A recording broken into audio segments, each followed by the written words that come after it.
I worked with Lisa Menaganos and Erin Hess. Erin graduated with a PhD. Lisa is completing her PhD.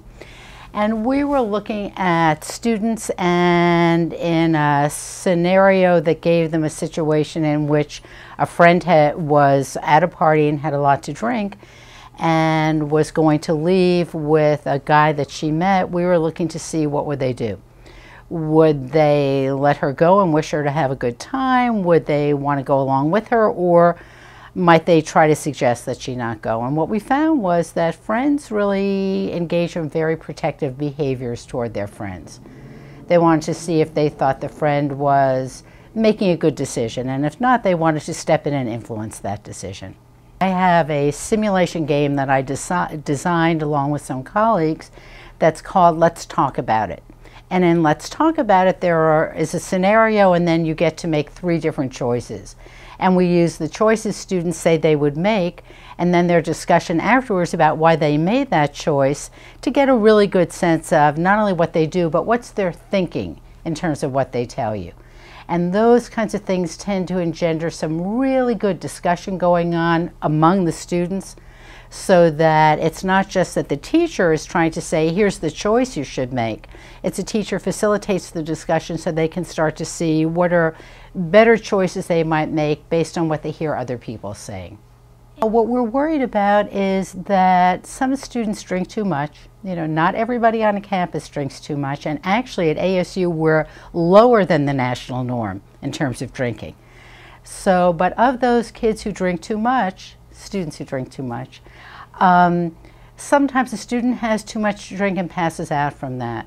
That can be symptoms of alcohol poisoning. So what we want to know is, faced with that situation, do students recognize that it's alcohol poisoning, and what kinds of choices do they make in a circumstance like that? So even there we're looking to see, and they make very thoughtful decisions, and how good the decision is really depends on how well they understand the consequences. So if somebody thinks, oh, he just passed out, he'll be fine tomorrow, I'm not going to tell anybody because he'll get into trouble, it would seem the safest thing to do is let him sleep it off. But if they know that maybe they're seeing signs of alcohol poisoning, and the choice is, am I going to let my friend die or get him in trouble, they're going to say, I want to make sure he's okay. So part of it is to see how educated are our students. Can we get them educated enough so they make the really good choices? The Wellness and Health Promotion Program does a lot of good work in making sure that that information is available. And the use of an activity like the ones that my team and I designed are ways to kind of generate discussion in a classroom, and then it motivates the students to want to know more about it, so they don't go just on their own experience of what they've seen, because, you know, they may think that the situation isn't dangerous when it is. I believe that the best way to describe college drinking is to talk about dangerous drinking.